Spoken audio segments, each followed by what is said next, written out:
आज का ये दिन सारे संसार में एक विशिष्ट दिन माना गया है, जिसको मसीह जगत में पाम संडे या खजूर का रविवार कहते हैं। सारे विश्व में यह मनाया जाता है और यह मनाया जाता है, इसमें जुलूस निकाले जाते हैं, बहुत से कार्यक्रम होते हैं, प्रभु यीशु मसीह की गवाही दी जाती है और विशेष आराधनाएं भी होती हैं। इतिहास के उस समय का वर्णन है जब प्रभु यीशु मसीह सशरीर इस संसार में था और उसके जीवन का अंतिम समय आ गया था। प्रभु यीशु मसीह सब बातों को जानते थे। उनको जानते थे कि उनको पीड़ा से गुजरना है, निंदा से गुजरना है, विश्वासघात से गुजरना है, यहाँ तक कि मृत्यु से गुजरना है। पर वो ये भी जानते थे कि मृत्यु से गुजर के वे मृत्यु पर विजय प्राप्त करेंगे। प्रभु यीशु मसीह जानता था कि उसके सामने ये बहुत पीड़ा का समय है। उसको विश्वासघात से गुजरना होगा, अपमान से गुजरना होगा, निंदा से गुजरना होगा, शारीरिक, मानसिक और आत्मिक पीड़ा से गुजरना होगा, यहाँ तक कि मृत्यु से गुजरना होगा। परंतु उसे इस बात का भी एहसास था कि उसको परमेश्वर की योजना पूरा करना है और मृत्यु से गुजरते हुए मृत्यु पर विजय प्राप्त करके वह तीसरे दिन जी उठेगा। तो प्रभु यीशु मसीह इस यात्रा को प्रारंभ करता है और जब वो यरूशलेम में प्रवेश करता है तो लोग उसे सांसारिक राजा बनाना चाहते हैं। और तब एक बड़ी भीड़ है, क्योंकि फसह का पर्व है, पास ओवर जिसको इंग्लिश में कहा जाता है। फसह का पर्व मनाने के लिए दुनिया के विभिन्न क्षेत्रों से लोग यरूशलेम में आते थे और लाखों लोगों की भीड़ होती थी। और तब वो प्रभु यीशु मसीह को गधी के बच्चे पर बैठकर यरूशलेम में प्रवेश करता हुआ देखते हैं और नारे लगाते हैं, होसन्ना के नारे लगाते हैं और उसे एक सांसारिक राजा के रूप में बनाना चाहते हैं। वो सोचते हैं कि ये सांसारिक राजा बन जाएगा तो हम सबों का तो मानो उद्धार हो जाएगा, क्योंकि कोई भूखा नहीं रहेगा। इसने भूखों को खिलाया है, इसने रोगियों को चंगा किया है, तो कोई बीमार नहीं होगा। यहां तक कि इस प्रभु यीशु मसीह ने मृतकों को जिलाया है, तो उसका राज्य आएगा तो कोई मरेगा भी नहीं। इन सब बातों को दृष्टिगत रखते हुए लोग उसको सांसारिक राजा बनाना चाहते थे। परंतु प्रभु यीशु मसीह संसार में आया। वो राजाओं का राजा और प्रभुओं का प्रभु आज भी है और अनंत काल तक रहेगा, क्योंकि प्रभु यीशु मसीह सांसारिक राजा के रूप में नहीं, परंतु आत्मिक राजा के रूप में हमारी जिंदगी पर, हमारी मानसिकता पर राज्य करना चाहता है, हमारे जीवन में परिवर्तन लाना चाहता है और परमेश्वर के परमेश्वरत्व को जो उसने जी कर दिखाया, वो चाहता है कि उसकी परिपक्वता में हम आगे बढ़ें। तो हम इस घटना पर आज कुछ देर के लिए गौर करेंगे।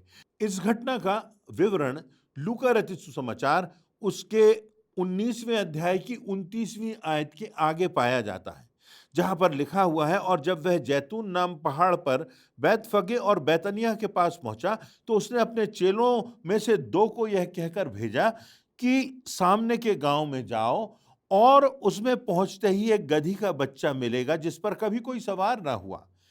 बंधा हुआ तुम्हें यह बच्चा मिलेगा, उसे खोलना और उसे लेकर के आ जाओ। और अगर कोई पूछता है तो तुम्हें मात्र ये कहना है कि प्रभु को इसका प्रयोजन है। और तब प्रभु यीशु मसीह उस गधी के बच्चे पर सवार होते हैं और यरूशलेम नगर में प्रवेश करता है प्रभु यीशु मसीह, और एक बड़ी भीड़ है जो होसन्ना होसन्ना के नारे लगाती है और बड़े आनंद से, उत्साह से प्रभु यीशु मसीह का स्वागत करती है। इस दिन का वर्णन, इस पर्व का वर्णन, प्रभु यीशु मसीह के अंतिम समय का वर्णन हजारों वर्ष पहले भविष्यवक्ताओं ने किया था। बहुत से वर्णन इसके पुराने नियम में भी आए थे और इस समय के लिए प्रभु यीशु मसीह की मृत्यु और उसके पुनरुत्थान के लिए सारी तैयारी पुराने नियम में हो रही थी। और अब जो प्रमुख भाग है प्रभु यीशु मसीह के जीवन का, उसमें प्रभु यीशु मसीह पहुंचते हैं और तब उद्धार की योजना पूरी होती है। इस घटना में यदि हम देखें तो कुछ शिक्षाएं आज हमारे लिए हैं। पहली बात, यदि हम देखें तो प्रभु यीशु मसीह को एक गधी के बच्चे का प्रयोजन है। उसका अर्थ यह है कि संसार की दृष्टि में जो छोटा है, संसार की दृष्टि में जिसका कोई महत्व नहीं, जो महत्वहीन है, प्रभु यीशु मसीह की दृष्टि में वो महत्वपूर्ण है। एक गधी के बच्चे की क्या कीमत होगी? एक गधी का बच्चा लोगों की निगाह में कितना महत्वपूर्ण होगा, परंतु प्रभु यीशु मसीह की निगाह में वो महत्वपूर्ण है। प्रभु यीशु मसीह स्पष्ट निर्देश देते हैं कि उस गधी के बच्चे को ले आओ, और उस गधी के बच्चे पर सवार होकर के प्रभु यीशु मसीह यरूशलेम में प्रवेश करते हैं। हमारे जीवनों के लिए जो शिक्षा है वो ये कि हम चाहे संसार में कितने भी छोटे समझे जाएं, चाहे हम मनुष्यों में कितने भी तिरस्कृत हों, चाहे हम कितने भी छोटी जाति के समझे जाते हों, हमको मनुष्यों का, अपने लोगों का तिरस्कार मिला हो, हमको अपने लोग बहुत हेय दृष्टि से देखते हो, परंतु परमेश्वर की दृष्टि में हम प्रमुख हैं। प्रभु को हमारा प्रयोजन है। हम में से प्रत्येक को, जितने दुनिया में हैं, प्रभु को हर एक का प्रयोजन है। हर एक को प्रभु ने भिन्न बनाया है, और हर एक को जन्म के साथ ही, माता के गर्भ में रचने के साथ ही परमेश्वर ने किसी न किसी योग्यता से परिपूर्ण किया है। और परमेश्वर चाहता है कि संसार में आकर हम परमेश्वर के परमेश्वरत्व को प्रकट करें। जो अंधकार है, जो बुराइयां हैं, जो लोग पाप के दलदल में जकड़े हुए हैं, उनको छुड़ाने के लिए हम परमेश्वर का माध्यम बने। परंतु हमको जब इस बात का एहसास होगा कि प्रभु को हमारा प्रयोजन है, प्रभु की दृष्टि में हम इतने महत्वपूर्ण हैं, तो हमको बंधनों से छूटना होगा।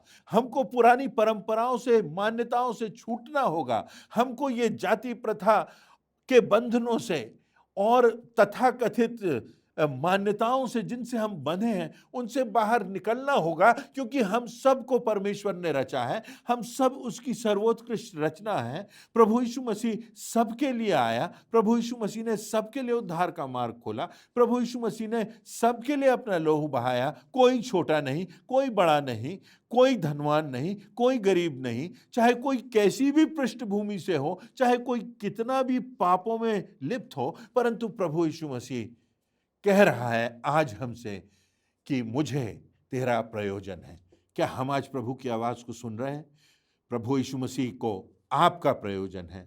प्रभु यीशु मसीह मुझे उपयोग में लाना चाहता है, हम सबों को उपयोग में लाना चाहता है। क्या हम इस बात के लिए तैयार हैं? दूसरी प्रमुख बात जो हमें इसमें देखने को मिलती है संपूर्ण घटना के चित्र में, वो ये कि जैसा प्रभु यीशु मसीह ने कहा था, चेलों ने ठीक वैसा ही पाया। उस घटना का विस्तार से, स्पष्टता से, सूक्ष्मता से प्रभु यीशु मसीह ने चेलों के सामने वर्णन किया था, और जैसा प्रभु ने कहा था वैसा ही होता है, वैसी ही परिस्थिति है, वैसे ही लोग हैं, वैसा ही लोग प्रश्न कर रहे हैं, और वैसा ही उत्तर चेलों को देना है।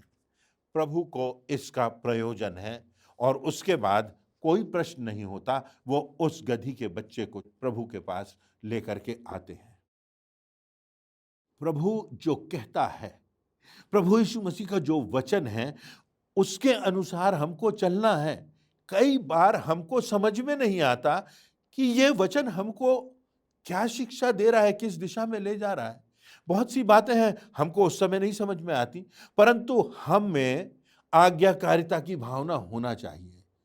जब परमेश्वर ने इब्राहिम से कहा कि तू अपने देश को, अपने घर को छोड़ करके किसी अनजान देश को चला जा, वो तो जानता भी नहीं था, समझता भी नहीं था, परंतु परमेश्वर ने कहा था, प्रभु का आदेश था, परमेश्वर ने की योजना थी, और इसलिए बिना कोई प्रश्न किए, बिना कुछ सोचे हुए वो उस देश को निकल पड़ा, जिस देश का, जिस रास्ते का, जिस दिशा का उसको एहसास ही नहीं था। पर वो ये जानता था कि प्रभु की योजना में प्रभु ने उसको शामिल किया है, और परमेश्वर उसकी अगुवाई करेगा, पवित्र आत्मा उसके साथ साथ चला जाएगा।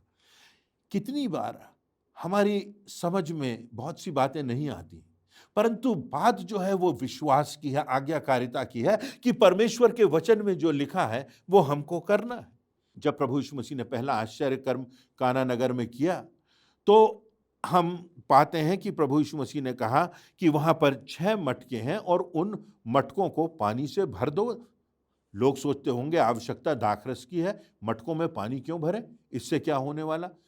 लोग तो नहीं समझते थे, परंतु प्रभु यीशु मसीह की माता ने कहा जो कुछ वो तुमसे कहे वही करना, और जब उन्होंने वही किया तो परमेश्वर का एक आश्चर्य कर्म हुआ। वो जो पानी था वो उत्कृष्टतम दाखरस में बदल गया। तो यहां पर आज्ञाकारिता की बात है, यहां पर विश्वास की बात है। जो परमेश्वर का आदेश है, जो प्रभु का वचन है, जो वचन की शिक्षा है, जो पवित्र शास्त्र, जो बाइबल की शिक्षा है, उसमें हमारे जीवन जीने के लिए जैसा हमसे कहा गया है हमको उसका अनुगमन करना है। अब हम देखते हैं इस घटना में कि लाखों लोगों की भीड़ है जो वहां पर जमा है और वो प्रभु यीशु मसीह को राजा बनाना चाहती है। तीसरी शिक्षा हमारे लिए जो आज है वो ये कि कितनी बार हम सोचते हैं कि हम सांसारिक लाभ प्राप्त करने के लिए प्रभु यीशु मसीह को स्वीकार कर लें। लोगों का प्रश्न होता है, यदि मैं प्रभु यीशु मसीह को स्वीकार कर लूंगा तो मुझे क्या मिलेगा, मुझे क्या प्राप्त होगा। यहूदा ने भी कुछ ऐसी बात की थी, यदि मैं प्रभु को पकड़वा दूं तो मुझे क्या मिलेगा।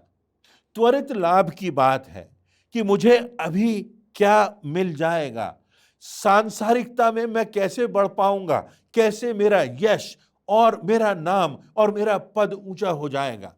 प्रभु को यदि मैं स्वीकार कर लूंगा तो मुझको क्या प्राप्त होगा, कौन सा पद, कौन सी प्रतिष्ठा, कौन सा आर्थिक लाभ होगा। परंतु हमको समझना है कि प्रभु यीशु मसीह इस संसार में आया कि वो हमारे अतीत में जाकर हमारे पापों को शुद्ध करे, हमारे वर्तमान के जीवन को परिवर्तित करे और अनंत में हमको मृत्यु पर विजय प्रदान करे।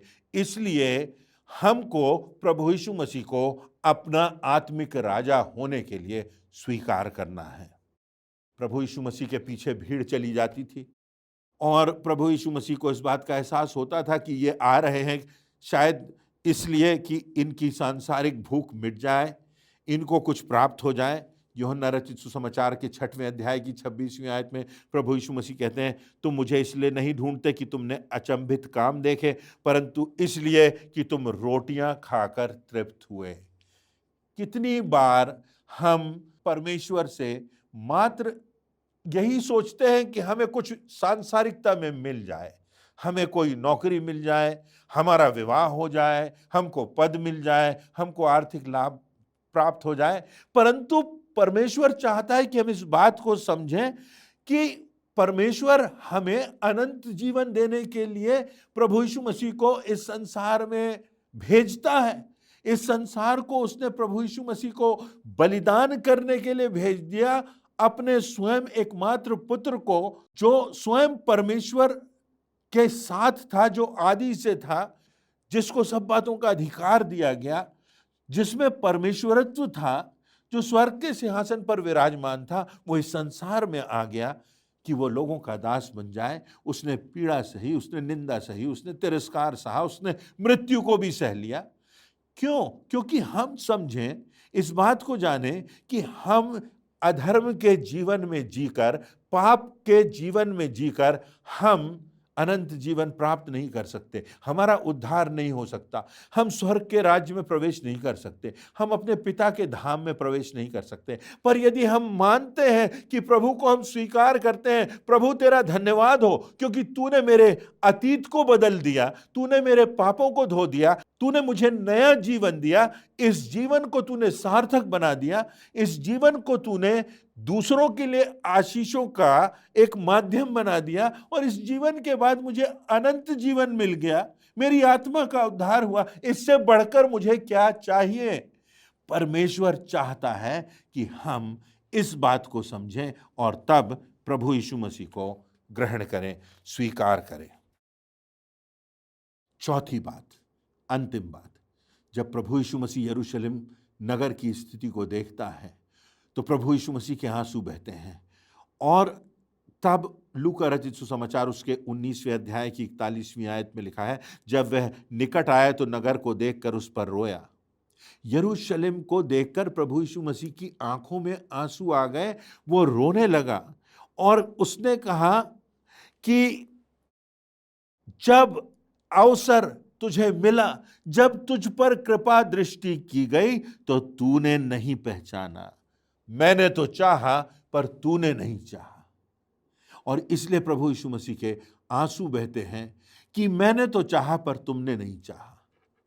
मैंने तो चाहा कि तुम्हें अनंत जीवन मिल जाए, मैंने तो चाहा कि तुम मुझे पहचानो, मैंने तो चाहा कि केवल सांसारिकता के धरातल से उठकर तुम मुझे आत्मिकता के आकाश में अनंत काल के पिता के स्वरूप में देख सको, परंतु तुमने मुझे नहीं चाहा। तुम्हारा निर्णय यह रहा कि तुम सांसारिकता में पड़े रहे, तुम पापों में पड़े रहे, और तुम्हारे अनंत विनाश का समय आएगा। और तब प्रभु यीशु मसीह लोगों की दशा को देखकर रोता है। प्रभु यीशु मसीह का हृदय पीड़ित होता है। क्या आज जब प्रभु यीशु मसीह हमारे हृदय को देखता है तो क्या वो प्रसन्न होता है कि हमने उसको स्वीकार किया, हमने उसको समझा है, या उसकी आंखों में हमको देखकर आंसू बहते हैं? हमारी आत्मिक दशा जो है वो बिगड़ी हुई है, हम अपने पापों में फंसे हुए हैं, हम बुरी आदतों में फंसे हुए हैं, हम गलत संगति में पड़े हुए हैं, हमारा सोच गलत दिशा में चला जा रहा है। प्रभु यीशु मसीह ने अपने आप को बलिदान कर दिया, मृत्यु पर विजय प्राप्त की कि हम उसे आत्मिक राजा के रूप में देख सकें, और तब हम उस अनंत जीवन और उद्धार को प्राप्त कर सकें जिसको देने के लिए प्रभु यीशु मसीह संसार में आया था। ये पर्व आते हैं चले जाते हैं, ये मात्र परंपरा के रूप में हम इसे ना मनाएं, परंतु प्रभु यीशु मसीह की शिक्षाओं को, परमेश्वर के उद्देश्य को, हमारे जीवन में परमेश्वर की इच्छा को जानकर हम वास्तव में धन्यवाद से, उत्साह से, उमंग से परमेश्वर के प्रति अपने आप को एक बार फिर से संपूर्णता से समर्पित करते हुए इस उत्साहपूर्ण पर्व को मनाएं और प्रभु यीशु मसीह को अपने दिल में स्थान दें, क्योंकि केवल उसी के द्वारा हमारी आत्मा का उद्धार संभव है। हम उसको सांसारिक राजा के रूप में नहीं, परंतु आत्मिक राजा के रूप में अपने जीवन में स्वीकार करें, उसकी उपासना करें और जीवन के अंतिम समय तक उसके प्रति विश्वास योग्य बने रहें। तब हमें निश्चित रूप से स्वर्ग में वो मुकुट मिलेगा जिसकी प्रतिज्ञा परमेश्वर ने अपने वचन में की है। परमेश्वर इन वचनों से हम सबों को आशीष देवे।